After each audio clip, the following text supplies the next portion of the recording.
உண்மையான நீதி. வங்காளத்தில் உள்ள ஒரு கிராமத்தில் 2 சகோதரர்கள் இருந்தனர். மூத்த சகோதரன் ஒரு வெற்றிகரமான விவசாயியாக இருந்தான். ஆனால் அவனது இளைய சகோதரனான தீபு கடினமாக உழைத்தாலும் அவனால் எந்த முன்னேற்றமும் அடைய முடியவில்லை. அவனுக்கு எதுவும் சரியாக நடக்கவில்லை.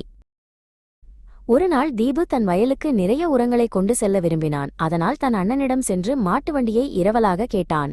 நான் உனக்கு எதை கொடுத்தாலும் அது எப்பொழுதும் சேதமடைகிறது என்று அண்ணன் கோபத்துடன் சொன்னான். இருந்தாலும் நான் என் மாட்டு வண்டியை உனக்கு தருகிறேன். ஆனால் என் பரிசு பெற்ற மாடுகளை நன்றாக கவனித்துக்கொள். மாலையில் கொண்டு வந்து சேர்ப்பது உறுதி. மேலும் அவற்றை அதிக வேலை செய்ய வைக்காதே. தீபு மாட்டு வண்டியுடன் புறப்பட்டான். அன்றைய வேலை முடிந்ததும் அண்ணன் பண்ணைக்கு வண்டியை ஓட்டிச் சென்றான்.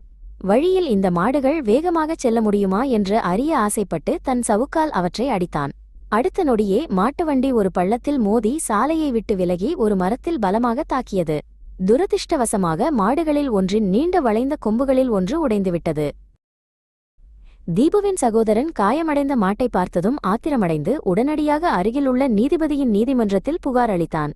அடுத்த வாரம் சுமார் 10 மைல் தொலைவில் இருந்த ஒரு நகரத்தில் உள்ள நீதிமன்றத்திற்கு 2 சகோதரர்களும் அழைக்கப்பட்டனர். அவர்கள் ஒன்றாக பயணம் செய்தனர். வழியெங்கும் ஒவ்வொரு அடிக்கும் தீபு தன் அண்ணனிடமிருந்து திட்டுக்களை வாங்கினான். அவர்கள் அந்த நகரத்தை அடைந்தபோது தீபுவின் சகோதரனின் நண்பர் ஒருவரின் வீட்டில் இரவு தங்க முடிவு செய்தனர். தங்குமிடம் குறைவாக இருந்ததால் தீபு ஒரு கடினமான மரப்பிஞ்சில் தூங்க வேண்டியிருந்தது. தீபுவால் தூங்கவே முடியவில்லை. இரவு முழுவதும் புரண்டு படுத்தான். இறுதியில் அவன் பெஞ்சிலிருந்து கீழே விழுந்து தரையில் படுத்து உறங்கிக் கொண்டிருந்த வீட்டு உரிமையாளரின் இளைய மகன் மீது விழுந்து அந்த பையனின் காலை உடைத்தான். வீட்டு உரிமையாளர் கோபத்தில் கொதித்தெழுந்து தீபு வேண்டுமென்றே வன்மத்துடன் தன் மகனின் காலை உடைத்துவிட்டான் என்று சத்தியம் செய்தார். அவர் சமாதானமடைய மறுத்து நீதிபதியின் நீதிமன்றத்திற்குச் சென்று தீபு மீது தாக்குதல் புகார் அளிக்க தீர்மானித்தார். தன் சகோதரனின் பேச்சாலும் வீட்டு உரிமையாளரின் நிந்தனை மொழியாலும் சலிப்படைந்த ஏழை தீபு தனது எதிர்காலம் என்னவாகுமோ என்று யோசித்தவாறே மனம் தளர்ந்து நீதிமன்றத்தை நோக்கிச் சென்றான். வழியில் அவன் ஆற்றின் மீதுள்ள ஒரு பாலத்தை கடக்க வேண்டியிருந்தது. பாலத்தின் மீது நின்றபோது வரவிருக்கும் சிறை தண்டனைகளை நினைத்து மனம் தளர்ந்து தனது துரதிர்ஷ்டமான வாழ்க்கையை முடித்துக்கொள்ள முடிவு செய்தான். எனவே அவன் பாலத்தின் கைப்பிடிச் சுவரிலிருந்து ஆற்றில் குதித்தான். அதிர்ஷ்டவசமாக அல்லது துரதிர்ஷ்டவசமாக தீபு ஆற்றில் விழவில்லை. அவன் ஒரு சிறிய படகில் விழுந்தான். அதில் ஒரு முதிய மீனவர் ஆழ்ந்த உறக்கத்தில் இருந்தார். தீபு அவர் மீது விழுந்தபோது முதிய மீனவர் அலறினார். இது இயல்பே, ஏனெனில் அவருக்கு 2 முறிந்த விலா எலும்புகளும் எண்ணற்ற காயங்களும் ஏற்பட்டிருந்தன. அருகில் கரையில் இருந்த மீனவரின் மகன் ஓடிவந்து தன் தந்தையைக் கொல்ல தீபு முயன்றதாக குற்றம் சாட்டினான். அவனும் புகார் அளிக்க நீதிபதியின் நீதிமன்றத்தை நோக்கி விரைந்தான். இதுதான் முடிவு என்று தீபு நினைத்தான். அவனது குற்றங்கள் அனைத்தும் தற்செயலாக நடந்தவை. இதற்காக அவனுக்கு பல ஆண்டுகள் சிறை தண்டனை கிடைக்கும் என்று அவன் உறுதியாக நம்பினான். சரி, என் அடுத்த குற்றம் வேண்டுமென்றே இருக்கும் என்று அவன் நினைத்தான். அந்த நீதிபதி என்னை குற்றவாளி என்று அறிவித்தவுடன் நான் அவன் தலையை உடைப்பேன். அதனுடன் தீபு ஒரு நல்ல கனமான கல்லை எடுத்து ஒரு பையில் போட்டுக்கொண்டான். நீதிபதியின் நீதிமன்றத்தில் மூத்த சகோதரன் எழுந்து தன் தம்பி தன் பரிசு பெற்ற மாடுகளில் ஒன்றிற்கு வேண்டுமென்றே காயம் ஏற்படுத்தியதாக குற்றம் சாட்டினான். நீதிபதி குற்றம் சாட்டப்பட்டவனை பார்த்தார். ஆனால் தீபுக்கள் வைத்திருந்த பையை உயர்த்தி பிடித்தான். அதனால் தனக்கு வரவிருக்கும் விதியை நீதிபதி பார்க்க முடிந்தது. கைதி எனக்கு லஞ்சம் கொடுக்கிறான் என்று நீதிபதி நினைத்தார். அந்த பையை பார்த்தால் அதில் நிறைய பணம் இருக்க வேண்டும். ஒருவேளை நான் கொஞ்சம் இரக்கம் காட்ட வேண்டும். தனது மிகவும் கற்றறிந்த தோற்றத்தை காட்டி நீதிபதி தீர்ப்பை அறிவித்தார். கொம்பு மீண்டும் வளரும் வரை குற்றம் சாட்டப்பட்டவர் காயமடைந்த மாட்டை தன்வசம் வைத்திருக்க வேண்டுமென்று நான் உத்தரவிடுகிறேன். மூத்த சகோதரன் மிகவும் வியப்படைந்தான். அவனால் பேச முடியவில்லை. பின்னர் நீதிபதி 2வது புகாரை விசாரிக்க அழைத்தார். தீபுவின் முன்னாள் வீட்டு உரிமையாளர் தன் மகன் எப்படி ஊனமடைந்து விட்டான், இனி வீட்டில் உதவ முடியாது என்று கடுமையான கதையை பேசிக் கொண்டிருக்கையில் தீபு மீண்டும் தன் பையை நீதிபதி பார்க்கும்படி உயர்த்தி பிடித்தான்.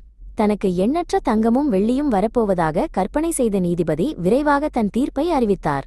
காயமடைந்த பையனின் கால் குணமாகும் வரை குற்றம் சாட்டப்பட்டவர் தன் சொந்த மகனை உன் மகனுக்கு ஈடாக புகார்தாரருக்கு இரவலாக கொடுக்க வேண்டும். ஆனால் குற்றம் சாட்டப்பட்டவருக்கு மகன் இல்லையே என்று புகார்தாரர் அலறினார். அப்படியானால் அவனுக்கு ஒரு மகன் பிறக்கும் வரை காத்திருங்கள் என்று நீதிபதி சீற்றத்துடன் கூறினார். இப்போது 3வது வழக்கு விசாரிக்கப்பட்டது. தீபுவின் கையில் இருந்த பையின் மீதே கண் வைத்திருந்த நீதிபதி விரைவில் தனக்கு வரவிருக்கும் பணத்தை பற்றிய எண்ணங்களுடன் மீனவரின் மகனை நோக்கி திரும்பினார். குற்றம் சாட்டப்பட்டவர் வேண்டுமென்றே பாலத்திலிருந்து உங்கள் தந்தையின் மீது குதித்தார் என்று நீங்கள் கூறுகிறீர்கள் என்றார். அப்படியானால் நீங்கள் பாலத்திலிருந்து குற்றம் சாட்டப்பட்டவர் மீது குதிக்க வேண்டும். அவர் பாலத்தின் அடியில் ஒரு படகில் வைக்கப்படுவார்.